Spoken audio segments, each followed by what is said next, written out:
আল্লাহ পাক বলছেন ওয়ামা হাদিহিল হায়াতুদ দুনিয়া ইল্লা লাহুন ওয়া লাইবুন ওয়া ইন্নাদ দারাল আখিরাতা লাহিয়াল হায়ানু লাউ কানু ইয়ামালুন।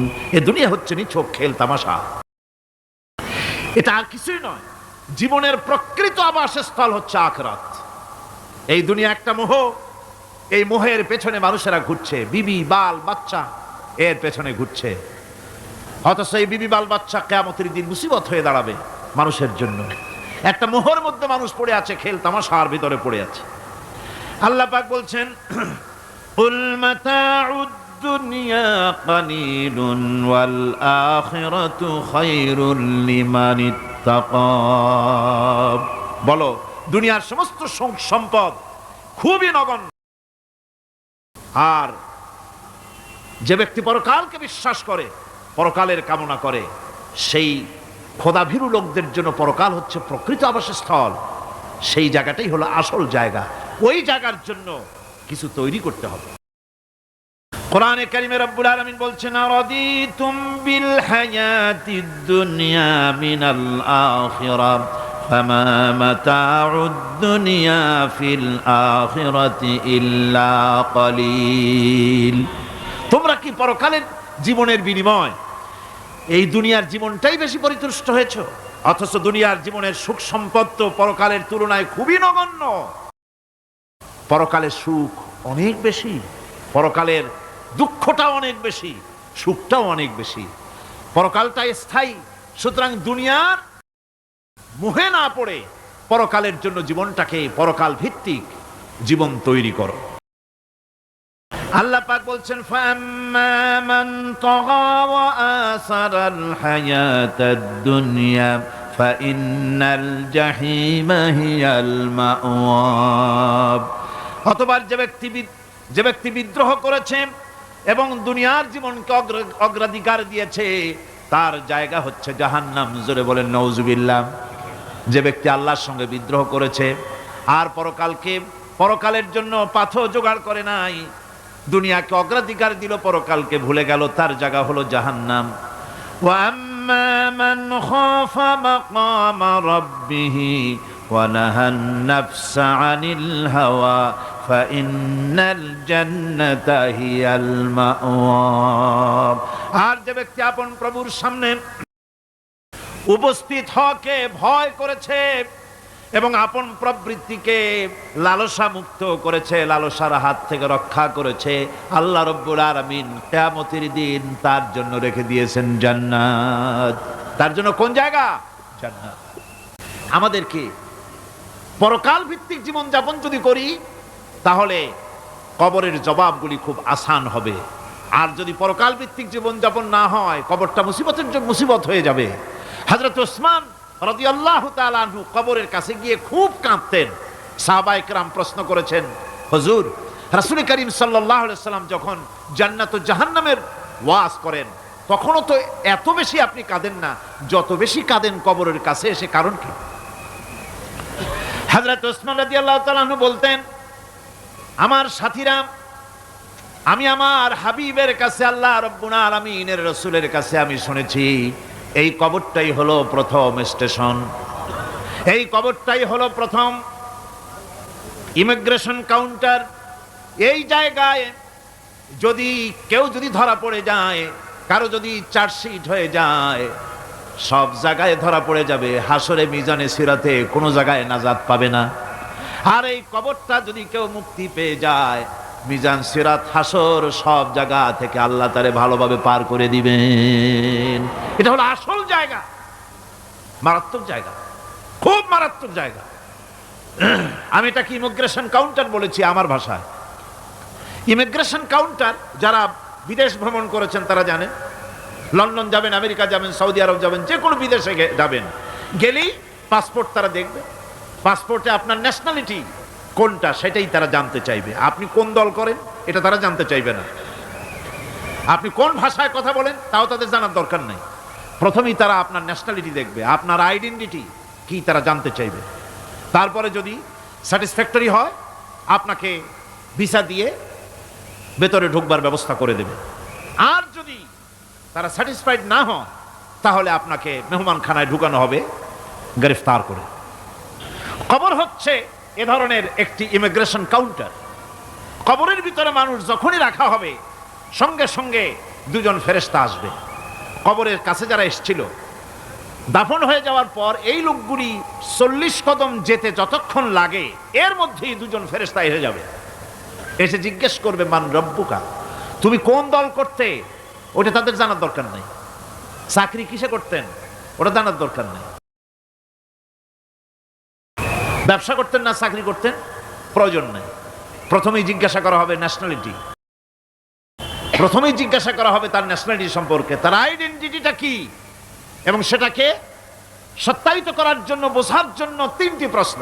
প্রথম প্রশ্ন, মান রব্বুকা ওয়া মা দীনুকা ওয়া মান নাবিয়ুকা, তোমার রব কে, তোমার দ্বীন কি, তোমার নবী কে।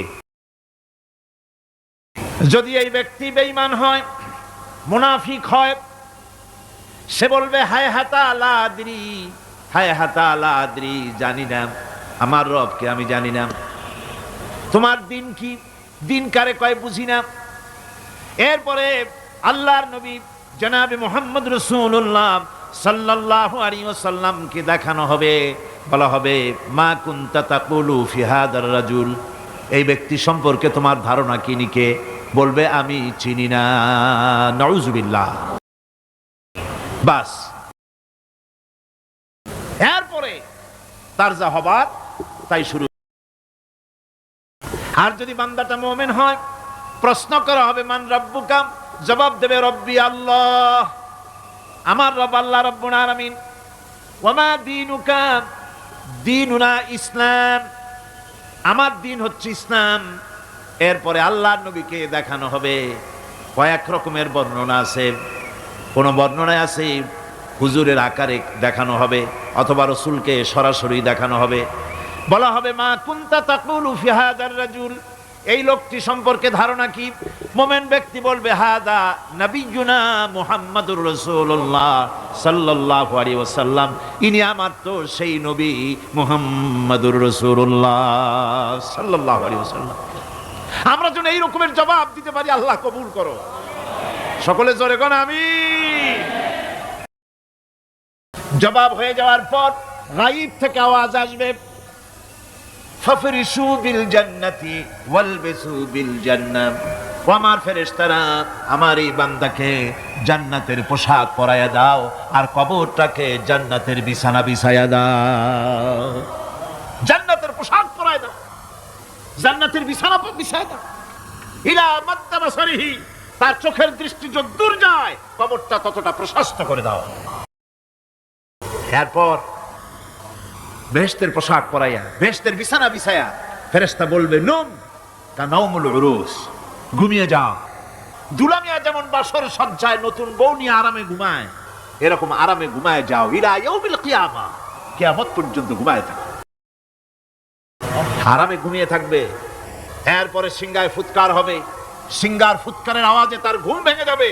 বলবে ইয়া ওয়াইলানা মান বা'সানা মিন মারকাদিনা, আয় আফসোস, আমার এত আরামের ঘুম থেকে কে আমাকে জাগ্রত করলো, আমার ঘুমটারে নষ্ট করলো কে। আওয়াজ আসবে হাযা মা ওয়াদার রহমান ওয়া সাদাকাল মুরসালুন, এটা হচ্ছে রহমানের সেই ওয়াদা, আর মুরসালিনরা নবীরা সত্য কথাই বলেছিলেন, সেই কিয়ামত অনুষ্ঠিত হচ্ছে। আমার বন্ধুগণ, সেজন্য এই দুনিয়ার মোহে পড়ে থাকলে পরে দুনিয়ায় যারা অগ্রাধিকার দিবে দুনিয়াকে পরকালের তুলনায়, জবাব দিতে পারবে না কবরের ভিতরে গিয়া। আর যারা পরকালকে অগ্রাধিকার দিবে, দুনিয়ার চাইতে পরকালকে বেশি অগ্রাধিকার দেবে, আর আল্লাহর ভয় কলিজার ভিতরে রাখবে, কবরের জবাব সঠিকভাবে দিতে পারবে, কিয়ামতের দিন আল্লাহ রাব্বুল আলামিন তাদের জন্য জান্নাত দান করবেন। জোরে বলেন আমিন। দুনিয়াটা হচ্ছে দুনিয়া যেখানে আমরা আছি। আমি আগেই বলেছি দুনিয়া হচ্ছে আদনা শব্দ থেকে এর উৎপত্তি হয়েছে, তুচ্ছ নিকৃষ্ট, এটার দাম নাই, এটার মূল্য নাই।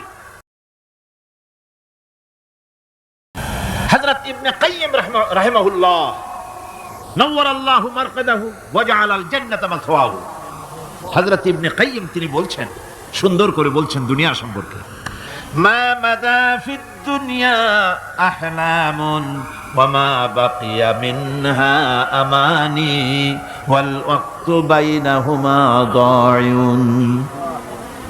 মা মাদা ফিদ দুনিয়া আহলামুন, জীবনের যে অংশ ফেলে এসেছি সেটা আজ একটা স্বপ্ন।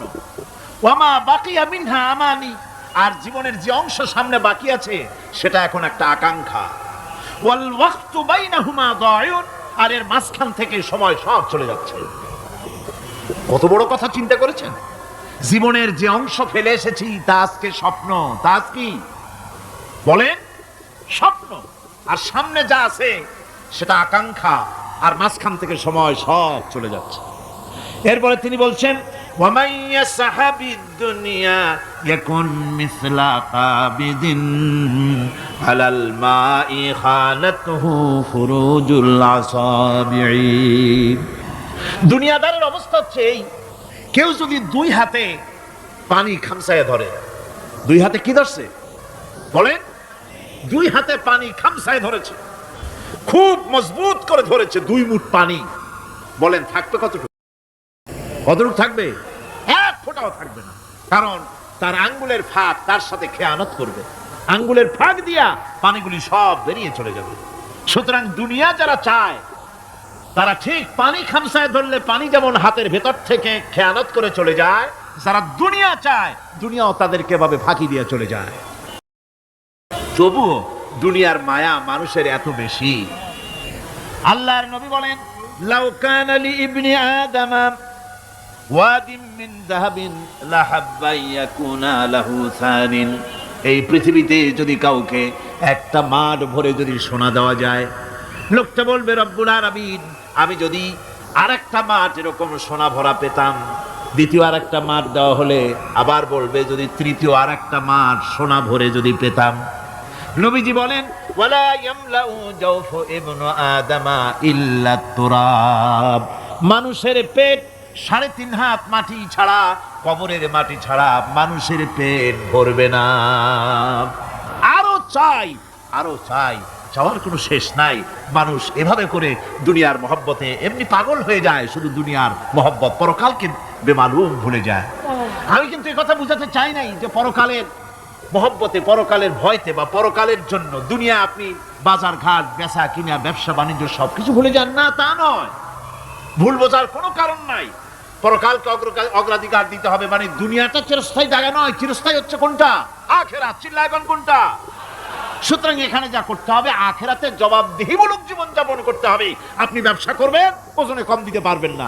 আপনি খাদ্যে ভেজাল দিতে পারবেন না, চুরি করতে পারবেন না, ডাকাতি করতে পারবেন না, জেনা করতে পারবেন না, বদমাশি করতে পারবেন না, মদ খেতে পারবেন না, সন্ত্রাসী হতে পারবেন না, হাইজাকার হতে পারবেন না, চাঁদাবাজ হতে পারবেন না, মুনাফাখোর হতে পারবেন না, আপনি চোরা কারবারি হতে পারবেন না, ঘুষখোর হতে পারবেন না, সুদখোর হতে পারবেন না। এই সব কাজ পরকালকে বিশ্বাস করলেই এ সমস্ত কাজ থেকে মানুষ বিরত থাকতে পারে। কথা ঠিক কিনা? এটাই হচ্ছে পথ। সুতরাং এই পৃথিবী থাকবে না, এটা কি চিরকাল থাকবে না? এর একটা পরিসমাপ্তি ঘটবে।